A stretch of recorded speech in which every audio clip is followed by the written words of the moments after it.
Voilà bientôt 7 ans que Loïc Bizel a posé ses valises à Montréal pour faire ses études et bâtir une carrière de spécialiste dans son domaine, l'homosexualité dans l'Église catholique. Je me suis intéressé à l'histoire religieuse du Québec et là je suis en train de finir ma thèse, je l'ai déposée. C'est un aboutissement vraiment fort. Son quartier, comme sa vie et ses projets d'avenir au Québec, ce Français de 30 ans devra peut-être les abandonner malgré lui. Le gouvernement du Québec a suspendu sans préavis le 31 octobre dernier le programme d'immigration dont dépendait sa résidence permanente au Canada.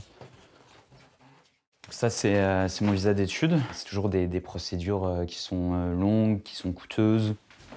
Avec aujourd'hui un prêt étudiant à rembourser et une spécialisation de recherche sur le Québec, le doctorant devrait pouvoir bénéficier d'un répit grâce à un nouveau visa temporaire une fois son diplôme validé.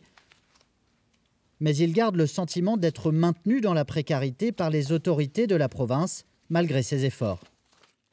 C'est mon avenir professionnel qui va être en jeu, alors que j'ai travaillé pour, j'ai fait tout pour, parce que on nous fait miroiter qu'on va pouvoir rester, que le Québec a besoin d'immigrants francophones diplômés. Finalement, on dit que c'est plus possible du jour au lendemain. Il y a un sentiment très fort d'incompréhension. La décision des autorités suspend sans préavis le volet diplômé du programme de l'expérience québécoise, mais aussi le programme régulier des travailleurs qualifiés. Objectif, selon le ministre en charge du dossier, contrôler et mieux anticiper les besoins de la province en immigration. Deux objectifs. S'assurer que 2025 soit une année qui soit contrôlée et qu'on soit autour de 64 000 personnes. Si on n'avait pas pris cette décision courageuse, on aurait pu frôler le 70 000 immigrants permanents. C'est beaucoup trop pour notre capacité d'accueil. Et deuxièmement, ceci nous donne la marge de manœuvre pour avoir une discussion franche, mais aussi honnête pour la prochaine planification 2026. C'est nécessaire. Le gel des programmes visés est en vigueur jusqu'au 30 juin 2025 au plus tard, explique le gouvernement. Problème ? Nombre de visas d'étudiants et de travailleurs venus au Québec sous ces régimes d'immigration expire dans les prochaines semaines. Quand on est venu au Québec, quand on est venu au Canada, on n'avait peut-être pas l'idée qu'un jour on devrait sortir dans la rue pour demander au gouvernement de tenir ses engagements, de respecter ses promesses. À l'initiative d'une campagne très active sur les réseaux sociaux, l'association Le Québec, c'est nous aussi, accuse les autorités d'avoir multiplié les campagnes d'invitation à l'immigration, dans les pays francophones notamment, avant de faire marche arrière.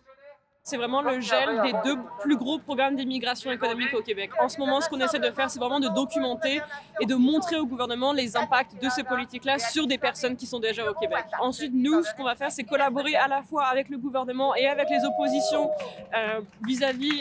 en vue de la consultation sur l'immigration qui aura lieu au printemps 2025, pour essayer non seulement de ramener ces programmes-là et de s'assurer que les personnes qui sont déjà au Québec vont avoir des voies d'accès à la résidence permanente. Les militants de l'association espèrent obtenir une suspension, voire une annulation de la décision du gouvernement. Et ils ont pour ça le soutien de l'opposition parlementaire, le Parti libéral du Québec. C'est la recette idéale pour que l'immigration soit un échec au Québec. Pas de planification. C'est un manque de respect flagrant pour les entreprises québécoises. Selon les associations et avocats en immigration, une partie des immigrés visés par la suspension du programme québécois a déjà commencé à déménager dans d'autres provinces où ils espèrent accéder à la résidence permanente en trouvant du travail. Pour cet ancien rapporteur spécial des Nations Unies pour les droits de l'homme des migrants, les étudiants et travailleurs aujourd'hui expulsés sont une variable d'ajustement utile en période d'élection, alors que le Premier ministre du Québec est en difficulté dans les sondages. Les migrants, en matière de droits de l'homme, ils devraient être traités également pour tous les droits, sauf deux, le droit d'entrer dans le pays et le droit de voter et d'être élu, qui sont réservés aux citoyens.